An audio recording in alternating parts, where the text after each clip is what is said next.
gland, any of them could have chopped open a head and found this gland in your brain. And they did. Well, this is what's at the bottom of that statue, okay? That's Egyptian cuneiform down there. And the lion, like the Sphinx. This is the Vatican. Is anybody getting a does not compute on this? You got the ibises around the top of the thing, okay? You got this weird mirror ball on the outside of the courtyard. You got this open sarcophagus, like in the Great Pyramid. Do you think maybe that they have a little bit more of an affinity with Egypt than we've been giving them credit for?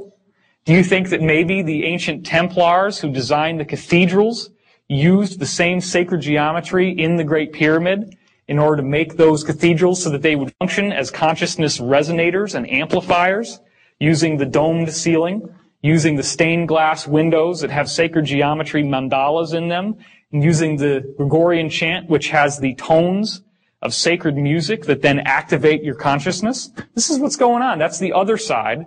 You can see once again the same thing. You have this lion who's there. Well, okay, I guess if we put a cross on the top, it doesn't really count as an obelisk anymore. You know, we can kind of glide on that one. Doesn't work for me. This is very much something out of Egypt. And here's the smoking gun. The actual pontiff himself carries a staff that has a pine cone in the staff. Now, you cannot tell me that all this is an accident, especially when you understand that the esoteric symbolism of the staff, first of all, you notice it looks like a tree, and that's the central axis of the world tree, right? I don't have a slide for it here, but the world tree is what the ancient people saw when they looked at those nested spheres. You remember the mushroom-looking thing that I showed you before? If you go out into the solar system out of body, you see these, they look like umbrellas. And so you see a trunk in the middle, and then it moves out like this into what's that sphere that we're showing you. So that's what they used to think of as a tree. So this symbolizes the world tree. What's the joining point between the world tree of spirit and the physical pontiff, who is the actualized embodiment of spirit? It's the pine cone.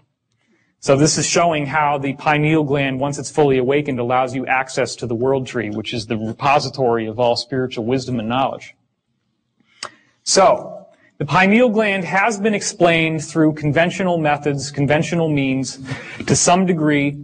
They have figured out what it does by looking at how when light strikes your retina, there's a little nerve system here called the preganglion sympathetic neurons, and they move through, and the light transitions itself into your pineal gland, okay?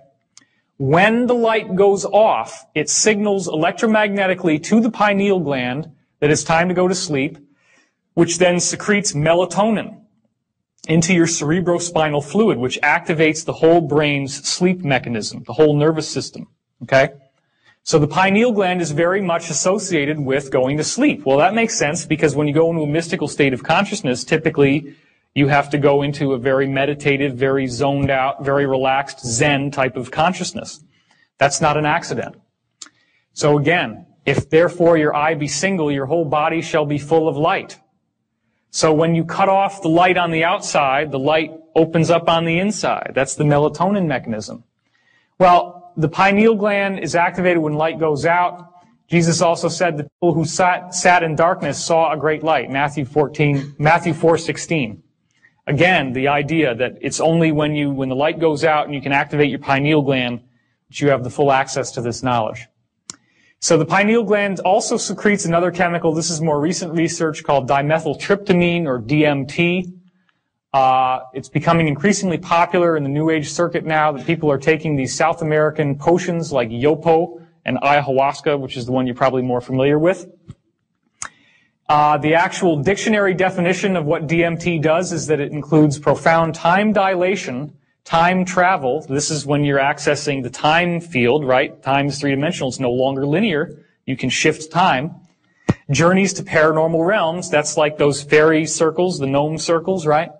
And encounters with spiritual beings or other mystical transdimensional modalities.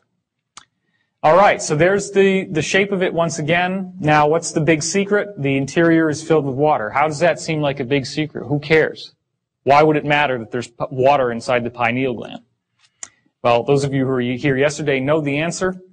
The interior of the pineal gland, the water flips in and out through time-space. We'll get to that in a second. The problem that most people are having is that the water calcifies as you age. In fact, that's how they're able to figure out if your brain has a tumor when you're getting an MRI. Most people have this chunk of calcium in the center of their brain, which looks white on the MRI or on an X-ray. And if that little guy is off to one side, why is that? Think about it. Because what? Tumor is pushing on the brain, and it knocks it off of alignment.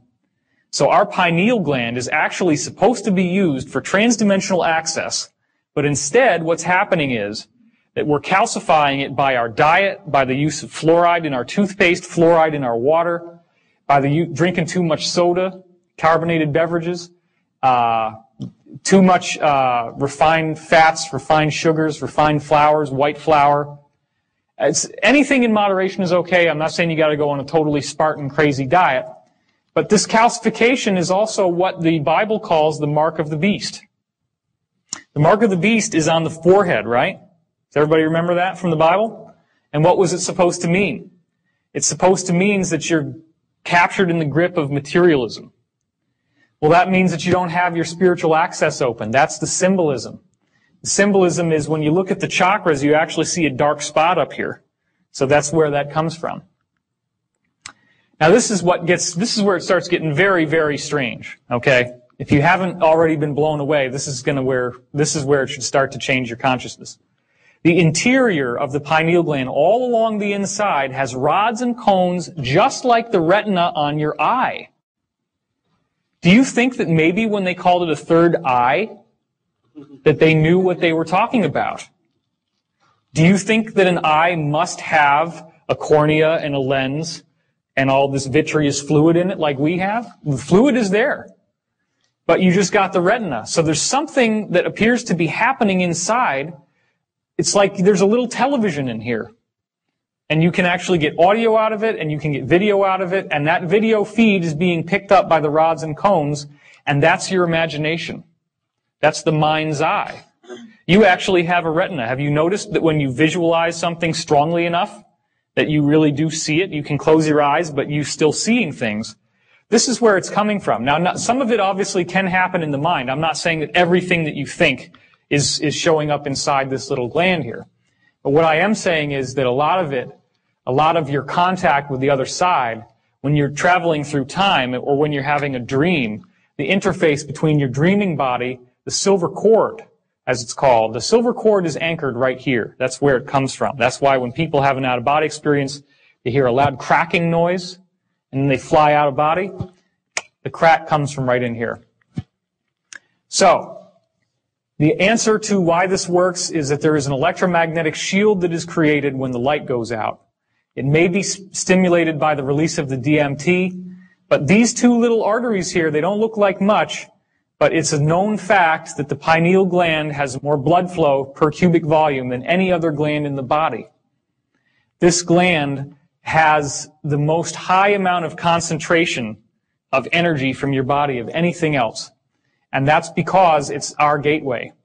So if you can start to imagine the idea that there's this complex electromagnetic shield that starts forming like this, and you see all these weird rotations happening around it, and they're all going in these different directions, what that actually, and it becomes so fast, it's like, if you move it fast enough, which I'm not really capable of doing, it would just start to be all red.